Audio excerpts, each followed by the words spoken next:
சபரிமலைங்கிறத பத்தி முதல்ல நம்ம தெரிஞ்சுக்கணும். இந்த யாத்திரை எல்லாரும் நடைமுறையில என்ன நினைச்சுக்கிறாங்க அப்படின்னா, சபரிமலைக்கு மாலை போடுறது அதை ஒரு ஃபேஷனா நினைக்கிறாங்க. அது ரொம்ப தவறான விஷயம். அதை முதல்ல எல்லாருமே தெரிஞ்சுக்கணும். அதாவது நம்ம மனுஷங்களோட விளையாடலாம், தவறே கிடையாது. கடவுளோட விளையாடக்கூடாது என்னைக்குமே. அது முதல்ல எல்லாரும் தெரிஞ்சுக்கணும். ஏன்னா சபரிமலை யாத்திராங்கிறது அவ்வளவு ஈஸியானது கிடையாது. ரொம்ப டஃபஸ்ட் ஒன். அதாவது ஒரு பக்தர் சபரிமலைக்கு போகணும்னு அவன் விருப்பப்படுறான் அப்படின்னா அவன் நினைச்சாலும் போக முடியாது. உண்மையான விஷயம் என்ன அப்படின்னா, ஐயப்பன் நினைக்கணும், உன்னை வர வைக்கணும்னு ஐயப்பன் நினைச்சா மாத்திரம்தான் உன்னை மலை ஏற விடுவான் மேல, இல்லைன்னா மேல ஏற விட மாட்டான். அதுக்கு காரணம் என்ன அப்படின்னா, ஐயப்பனோட அந்த மகத்துவம். ஐயப்பனை பொறுத்த வரைக்கும் பிரம்மச்சரிய கடவுள்.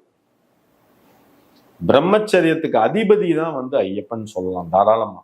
அதனாலதான் ஐயப்பன் இந்த சபரிமலை விரதம் நம்ம இருக்கும் போத பிரம்மச்சரிய விரதத்தை மெயினா கடைபிடிக்கணும்.